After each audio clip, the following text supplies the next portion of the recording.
業帶你走進最夢幻的山林風景，來靜謐夢幻般的武陵農場。在森林療癒師帶領下，透過草地冥想，擁抱樹木，開啟無感的療癒體驗。師傅野主廚團隊運用在地農特產制作的武陵茶果宴，聽一場雙語吉他的高山音樂會，來山林秘境的福壽山農場賞楓葉，看雲霧繚繞的雪山風光。什麼？時空倒轉，在達官亭與歷史人物展開奇妙對談，在福壽山莊品嘗茶界 LV 的福壽長春茶，品嘗福壽山農場晚宴，在無光害的高山夜裡，來一場星空導覽，仰望星海。2024年9月翻新完工的武陵富野度假村，帶來令人驚豔的全新體驗。福壽山農場住宿近2年陸續完成全面整修，想不想來親自體驗呢？來詩歌邀天空，採柿子，老闆的珍藏竟然是品嘗道地的泰雅族風味料理，還有絕美夢幻的民宿等你入住。Emily 要帶大家來武陵農場和福壽山，來一個3天2夜的體驗旅程。Emily 會用自己的視角帶大家看實際裝修後的武陵富野度假村和福壽山農場住宿區，還有台灣高山迷人的景致。我自己也很期待會遇到什麼樣的驚喜呢？一起出發，別忘了按讚分享哦。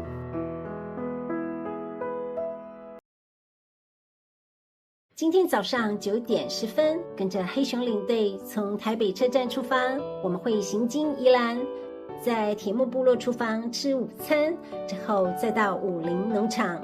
路上伴隨着熊市王總跟黑熊領隊沿途解說山林生態與沿途的故事，打開沉浸式深度旅程，車子就這樣一路前行。Emily 發現到一件事，迫不及待跟大家分享哦。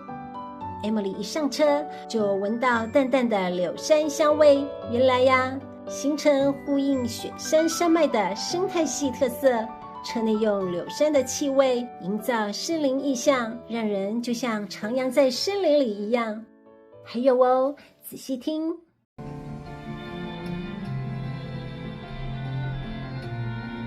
車上播放着輕柔舒緩的背景音樂，音量小小的，卻讓人覺得氛圍非常的舒服。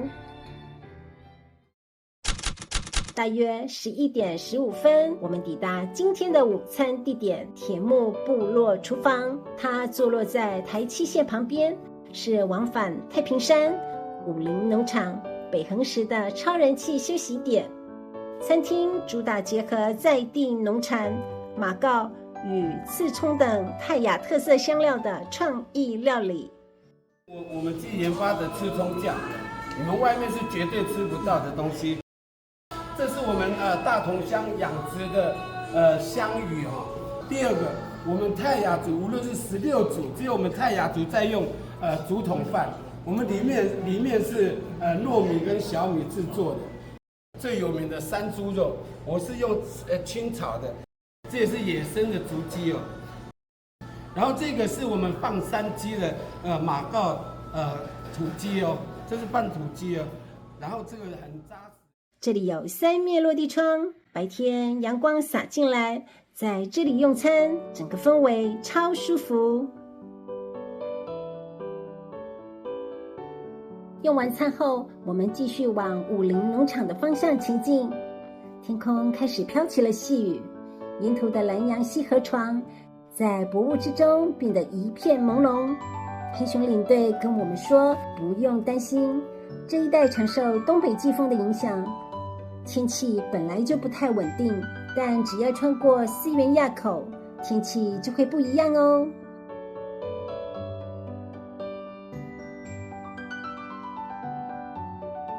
明明坐了好幾個小時的車子，結果我居然完全沒有腰痠背痛。原來秘密武器就是座位上的小抱枕，真的太貼心。而且不止這樣，為了營造森林的氛圍，車子前方還布置了鳥類的玩偶意象。聽說啊，未來這種森林巴士還會推出車體彩繪版，整台車就像移動的小小森林。如果以後你們搭到森林巴士，記得回來跟我分享哦。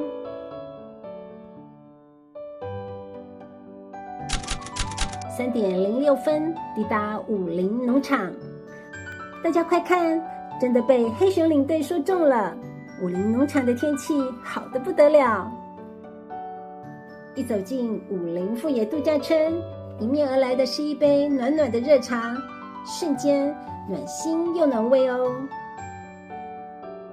走進大廳，地板以互動式光影呈現國寶魚、櫻花鉤吻鮭溯源的意象，代表每一位旅客到這裡都有着回到家的安定感。為什麼我的客人說你們這邊睡覺睡得很舒服？我們到半夜的時候會把外面的空氣用時間去把它導入到你的房間裡面去，它會產生正壓，正壓以後會把你的廢氣往外排，那進去的就是新鮮的空氣。所以我號稱它是一個會呼吸的飯店，它是個會呼吸的飯店。為什麼呢？因為他們已經連續20年。每天都舉辦音樂會，飯店裡面的音樂會，而且每一個禮拜都邀請不同的藝術家來這邊做演出。哦，你想要看到同一個 Emily 還發現每個細節都充滿巧思，哪怕只是一盞小燈，真的可以感受到飯店的用心哦。大家想不想看改裝後的飯店房型呢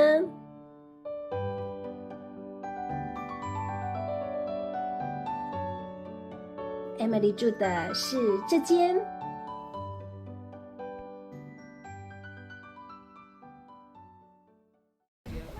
哦，開玩笑，這是行政套房。Emily 要多賺點錢才有辦法啦。來，看看我和小編住的房間。這是3人客房，一大床一小床，然後他床邊這邊有一組靠牆的沙發。床頭櫃呢，有一般的插座和 USB 以及 Type-C 的插座，很方便哦。我覺得它的房間的話，採光也是相當明亮。床頭板的上方這邊鵝黃色的燈帶，有沒有讓人覺得很溫馨呢？你看它的衛浴哦，也是全新的，而且呢配有免治馬桶。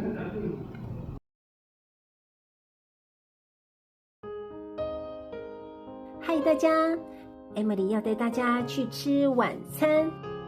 今天的晚餐是富野主廚團隊以在地食材打造的武陵茶果宴。這一次的茶果宴哈，我們用的是我們的在地的食材哈，我們有馬告哦，可能有吃過馬告，但是沒有看過馬告長什麼樣子。有吃過香椿哦，也沒有看過香椿長什麼樣子。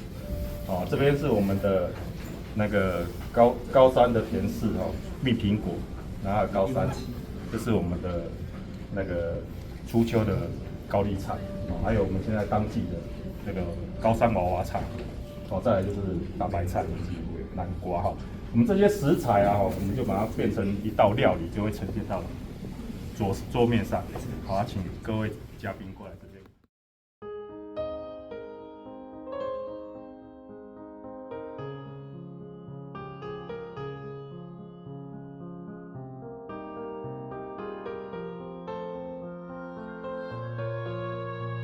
晚餐過後，飯店人員特別推薦我們一定要來欣賞雙魚吉他組的高山音樂會。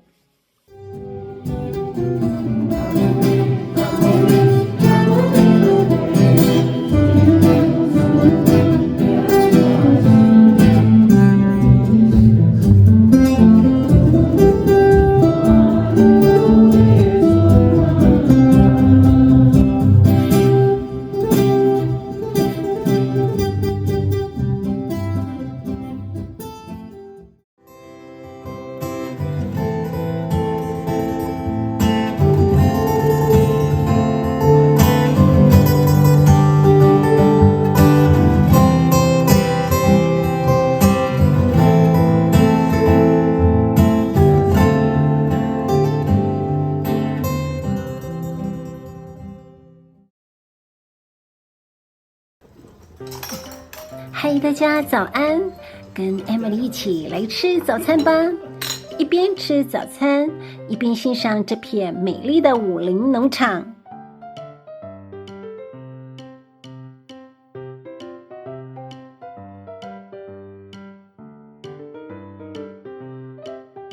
早餐過後，森林療癒師帶我們進行林間呼吸、靜心、擁抱樹木等療癒體驗，還有選牌卡，用手心、腳步與嗅覺重新認識這片土地，找回內心的平靜與力量。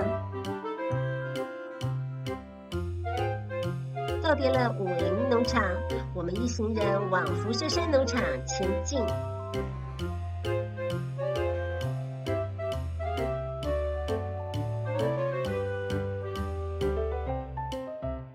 1點10分抵達了福壽山農場，在櫃檯寄放好行李後，我們直接去吃午餐。這一桌料理我覺得很有巧思，整體口味不重，卻很耐吃，是那種會越吃越喜歡的口感哦。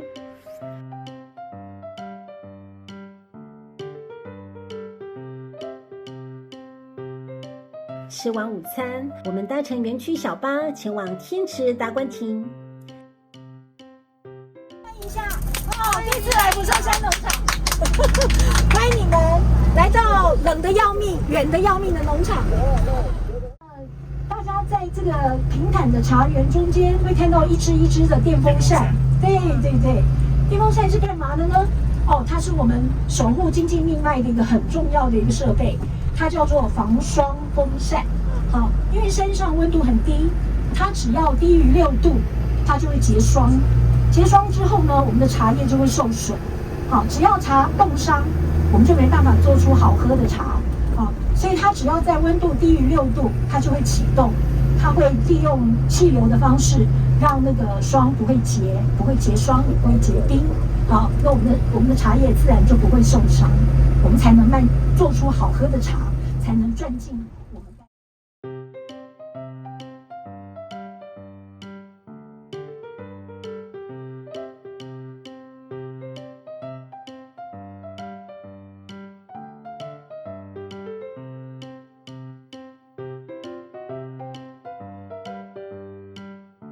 一群人來到了福壽山的制高點天池，這裡的海拔高度約為2600公尺左右，有個超浪漫的名字，叫做天上池畔。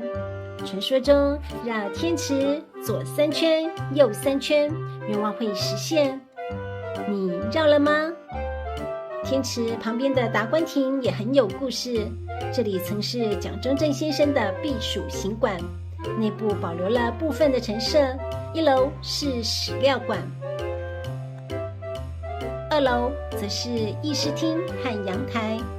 遠方可以看到雪山主峰、思源埡口、南湖北山，再加上翻滾的雲海，真的會讓人想多看幾眼。辦國民教育的時候啊，我就帶了5院院長在這裡跟着教育部部長簽合了9年一貫國民教育的開始。在823號站的時候呢，我躲了。搞笑的解說員老師直接化身成歷史人物，現場也立刻變成臨時會議室。緊接着來到了福壽山莊，老師為我們準備了茶界 LV 的福壽長春茶。這款生長於海拔2500公尺的茶葉，因為氣候寒冷，產量稀少，市價高達每斤12000元哦。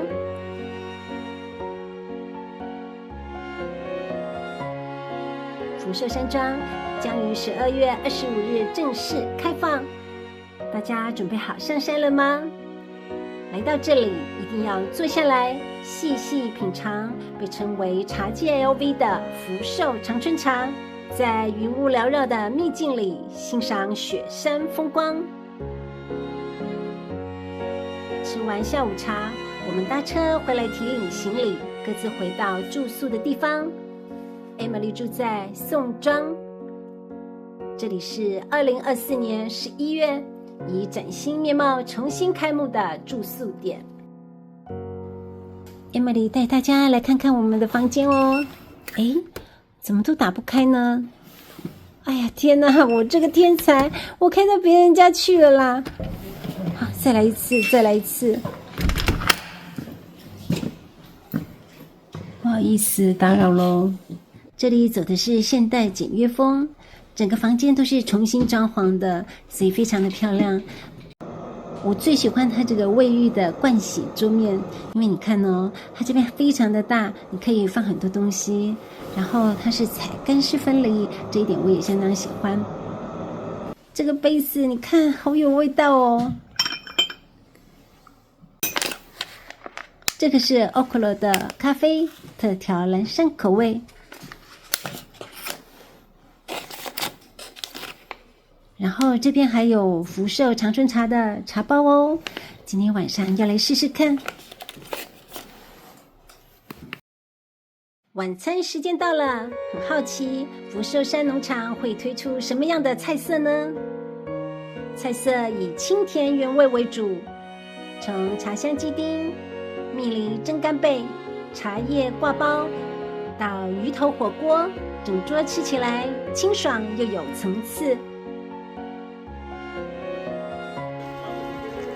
吃完晚餐，夜晚的重頭戲才正要登場。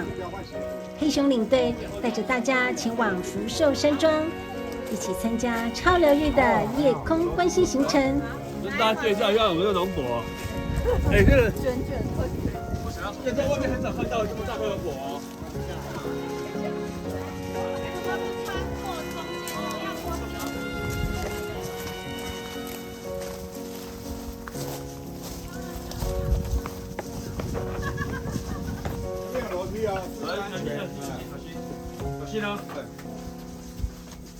現場有導覽老師全程帶領，一步步教大家下載手機 App， 抬頭對照滿天星斗。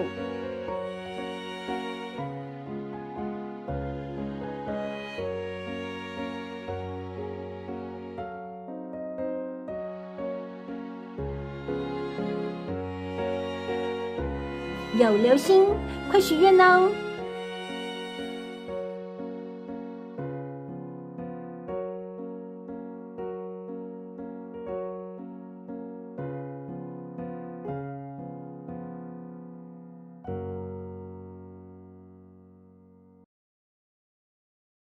嗨，大家早安！現在是早上7點多，Emily準備要出發去吃早餐。今天福壽山的天氣真的是超棒的，而且氣溫的話大概是只有10度左右，但是我一點都不覺得冷。陽光啊，這樣曬過來真的是非常的溫暖。我從宋莊這邊一路要走到吃早餐的地方，一路上啊看到一些果農啊，他們都已經擺好一些攤位了，一些新鮮的蔬菜啊，還有水果都已經開始一字排開拿出來了。山上的一天早早就已經熱鬧起來嘍。怎麼啦？我最愛的還是這個熱騰騰的稀飯，配幾樣清爽的小菜，然後啊再加一顆滷蛋，還有一個包子，這樣子剛剛好。這兩天啊，我真的是吃得太飽了，所以今天早上呢，就走一個簡單路線，清清爽爽，好迎接新的一天。飯店人員現在要帶我們前往楓林雅築參觀房間，一路走過來，真的會忍不住一直停下腳步，因為沿途的風景太迷人，途中經過的鴛鴦湖，在周邊楓樹的映襯下，多了一份靜謐又浪漫的氣氛。松樹的翠綠搭配逐漸轉紅的楓葉，綠與紅交錯的剛剛好。這段路就像走進山林風景畫裡一樣，真是一個散步的好地方。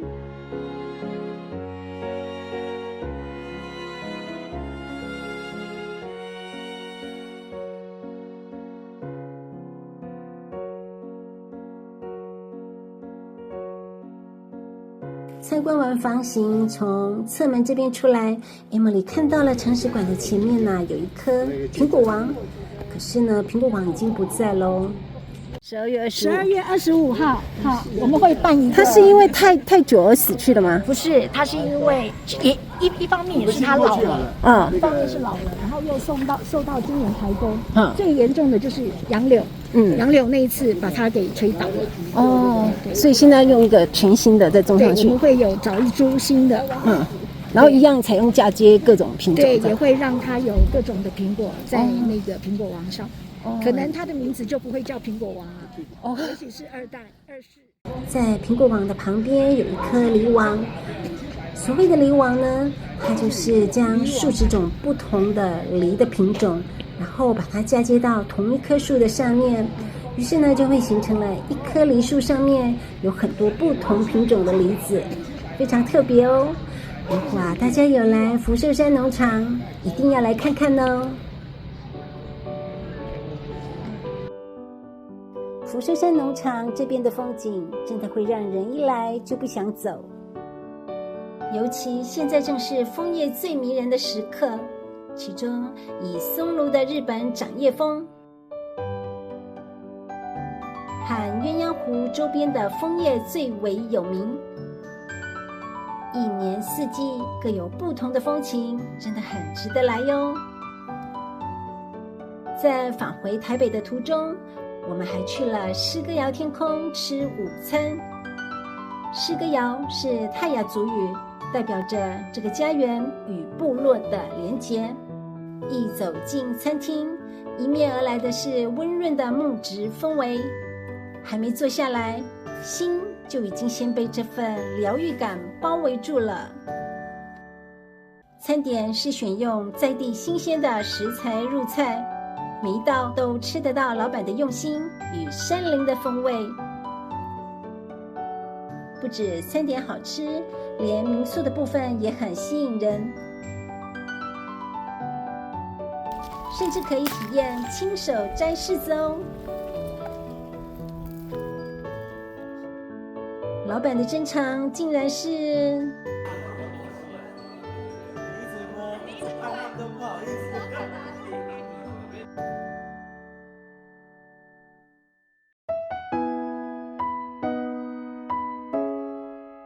這次3天2夜的高山之旅，從山林巴士上淡淡的柳杉香，到武陵富野度假村與福壽山農場巧思滿滿的房間設計，再到主廚精湛的料理，每一個細節都讓人感受到用心。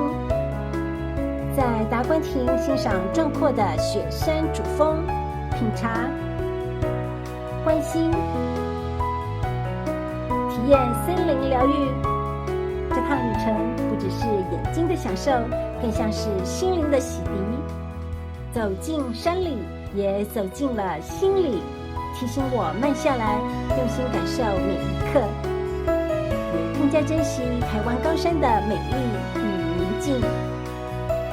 我是 Emily， 如果你喜歡 Emily 今天的影片，歡迎訂閱、按讚、分享，並開啟小鈴鐺。下期見哦！